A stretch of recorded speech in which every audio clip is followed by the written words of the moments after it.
கடற்றொழில் அமைச்சர் ராமலிங்கம் சந்திரசேகர் தலைமையில் இடம்பெற்ற இந்த நிகழ்வின் கட்சியின் பாராளுமன்ற உறுப்பினர்கள், உள்ளூராட்சி மன்றங்களுக்கு தெரிவாகியுள்ள உறுப்பினர்கள் உள்ளிட்ட பலர் கலந்து கொண்டிருந்தனர்.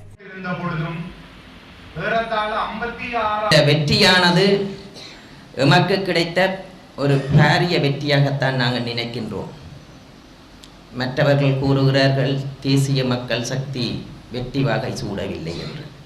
ஆனால் நாங்கள் 81 உறுப்பினர்களை இந்த இடத்தில் இன்று நாங்கள் உள்ளூராட்சி சபை தேர்தல்களில் கிராம மட்டத்திற்கு வந்திருக்கிறோம். தேசிய மக்கள் சக்தியை பொறுத்தவரைக்கும் இந்த நாட்டில் ஊழல், லஞ்சம், வீண்விரயங்களை குறைத்து சிறந்த ஒரு ஆட்சியை நிறுவுவதற்காக கிராம மட்டத்தில் நாங்கள் அதிகாரங்களை பலம் படைத்துள்ளோம். அதே நேரம் வடமாகாணத்திலும் எமது அதிகாரங்கள் நிலைநாட்டப்பட்டுள்ளது. உள்ளூராட்சி சபை தேர்தலில் எதிர்வரும் காலத்தில் நாங்கள் இந்த ஆட்சியை கிராம மட்டத்தில் முன்னேற்றத்தை ஏற்படுத்துவதற்காக எந்த கட்சிகளுக்கும் நாங்கள் பாதகமாகவும் இருக்க போறதில்லை, இந்த அபிவிருத்திக்கும் இடையூறாகவும் இருக்க போறதில்லை.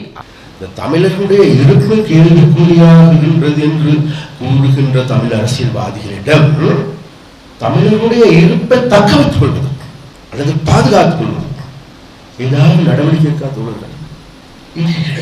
அதான் அன்று தோழர் சொல்றார், கூடிய சீக்கிரமே யாழ் மாவட்டத்தில் வேகமான அபிவிருத்தி திட்டங்களை முன்னெடுக்கும்.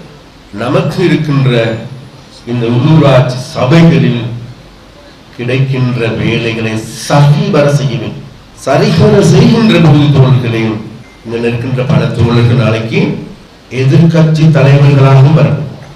ஒரு சில இடங்கள்ல ஆளும் கட்சியாக வரக்கூடிய வாய்ப்பும் என்றால் அது நாங்க நாளைக்கு அல்லது நாளைக்கு தோழர்களுக்கு சொல்றோம். என்னென்னு நாங்க இந்த இடத்துல சொல்றது இல்லை அப்படின்னு சரியா.